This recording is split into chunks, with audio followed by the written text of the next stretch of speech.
Hello, welcome back to the third module of the poem The Character of a Happy Life, which is written by Sir Henry Wotton. I already explained to you in the first two modules, the first four paragraphs of the poem, in which the poet has described how a man should be and what characteristics he should be following in order to lead a happy life. We also know, I've also taught you that a happy person is a person who is content, who is satisfied, who doesn't want what other people want. He is a man who is prepared for death. He is a man who who always thinks good about the others. He doesn't fall into the trap of others. He doesn't indulge himself in gossip and loose talk. He is more bothered about himself. A happy man is a man of principles. He has a positive attitude towards life and he always wants good for others. I also told you that in order to be happy, one should not be jealous of anybody. He should be more bothered about what is happening in his own life. And according to the principles of his own life, he can achieve success, he can achieve greatness. And such a man will be respected and loved by everyone. Today, I'm going to teach you the last two paragraphs of the poem. I'll read it out to you and then you can make notes while I'm explaining it to you. Who God doth late and early pray, more of his grace than gives to lend, and entertains the harmless day with a religious book or a friend. This man is freed from servile bands, of hope to rise, of fear to fall, Lord of himself, though not of lands, and having nothing, yet hath all. I'll repeat it again for you. Who God doth late and early pray, more of his grace than gifts to lend, and entertains the harmless day with a religious book or a friend. This man is freed from servile bands, of hope to rise, of fear to fall, Lord of himself, though not of lands, and having nothing, yet have all. Now, yesterday while I was talking to you, I told you that a happy man is a man who is a content man, who is not flattered by people around him, who is satisfied with what he has, and he always tries to get something better in his life through his own principles and through his own hard work. Today we will talk about another characteristic of the human being, and the poet says that in order to be happy and content, what you should be following. And today he says that the most important thing is that we have to trust God. We have to have faith in God and we should pray to God, not only for ourselves but also for our enemies, also for the people who don't like us. They would never expect you to do such a thing. And I told you yesterday that don't expect people, all the people in the world to like you. If somebody likes you, loves you, definitely there will be somebody who doesn't like you, who doesn't love you. You cannot force anybody to do that. So he says, who God doth late and early pray, more of his grace than gifts to lend, means that a happy man spends his time in praying to God, not only for himself but for his enemies also, for the people whom he doesn't like, for the people who don't care about him. Such a man will be blessed by God. In order to be happy, he also says that spend your time reading a book, not only a religious book, any book. Reading is always good for you. It increases your knowledge and it helps you to gain positivity also. So spend your time in reading books, spend your time in making good friends, not the friends who will help you or who will ask you or who will tempt you to do wrong things, but friends who will stand by you when you need them the most. So here again, I'll explain these 4 lines to you, that in this paragraph, the poet tells us that we should be spending time in praying to God, not only for ourselves, but for others also, and especially the people who do not like us or who are envious of us, who are jealous of us. हमको सिर्फ अपने लिए ही नहीं दुआ करनी है, हमको दूसरों के लिए दुआ करनी है कि खुदा उनके दिल से ये नफ़रत को हटा दे, चाहे वो किसी के लिए भी हो. He also says that a man who wants to be happy in his life should be spending time not only by gossiping or talking bad about others or just wasting time. Instead, he should be spending his time in reading books of all kinds, religious books, knowledgeable books, encyclopedias, novels, stories, books that give you moral education, books that give us positivity, and not only with books but with friends who will share the same ideas with you, who will share your same mindset. And once you do that, you will always remain faithful, you will always remain positive in life, and good things will happen to you.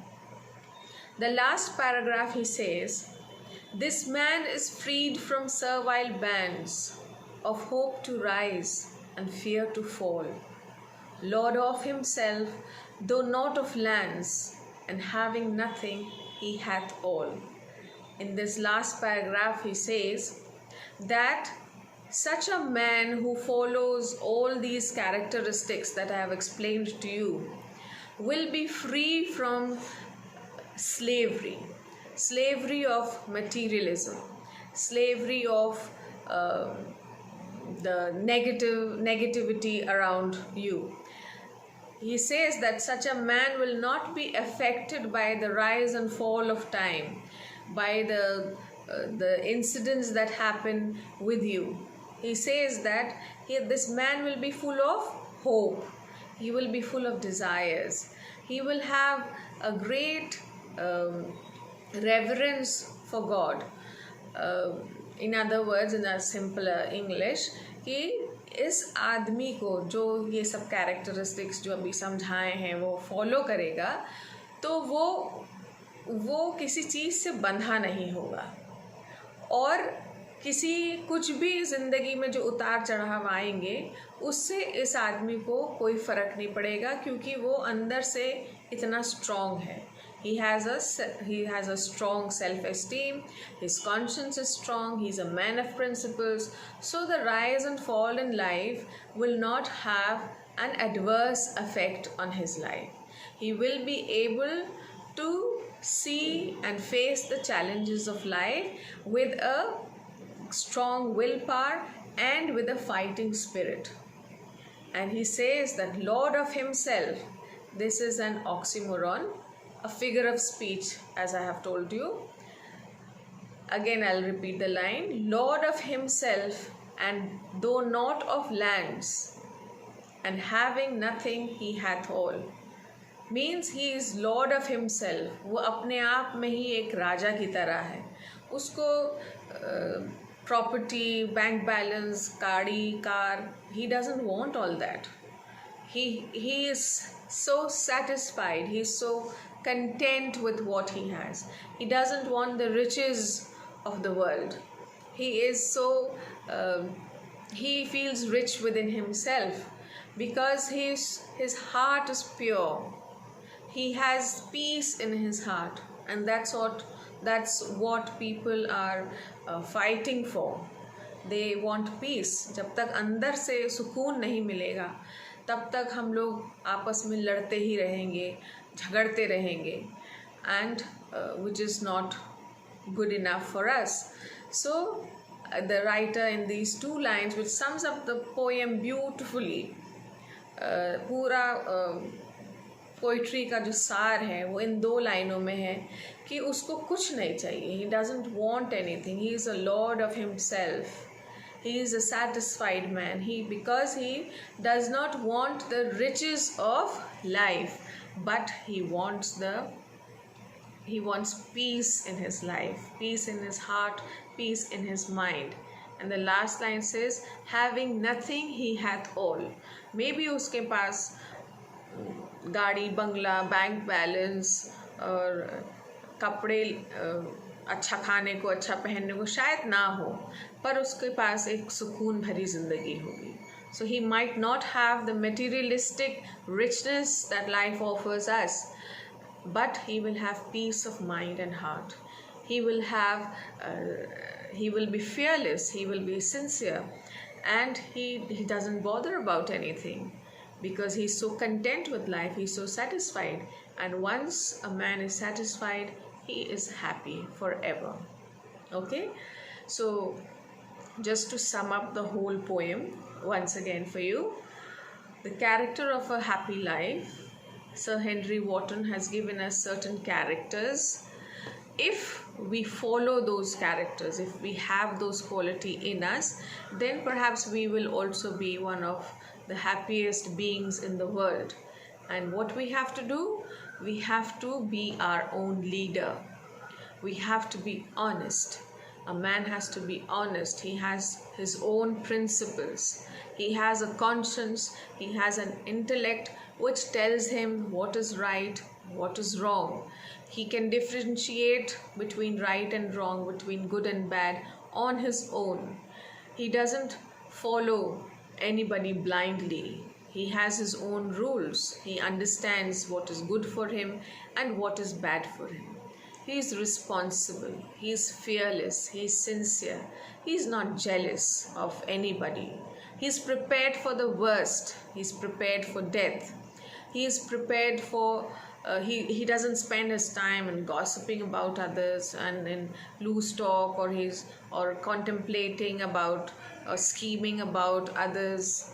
He is so happy in his own world. He is so satisfied in his own world that he doesn't need all this.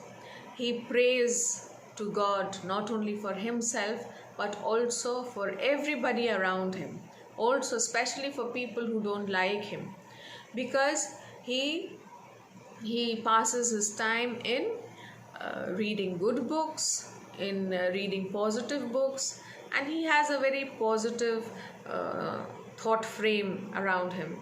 He is content, and he spends time with friends who have the same nature, who share the same mindset, and that's what makes him more positive in life. And maybe he might not have the materialistic pleasures of life. He may not have a bank balance. He may not have a huge car. He may not have a huge house.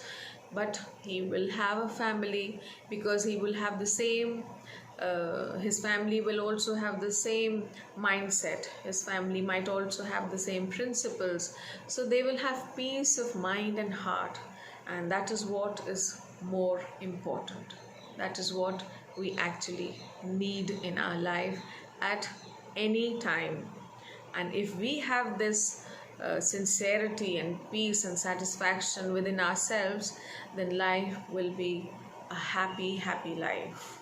It will definitely be a bed of roses for us. So with this, I have come to the end of my explanation of the poem, the first poem.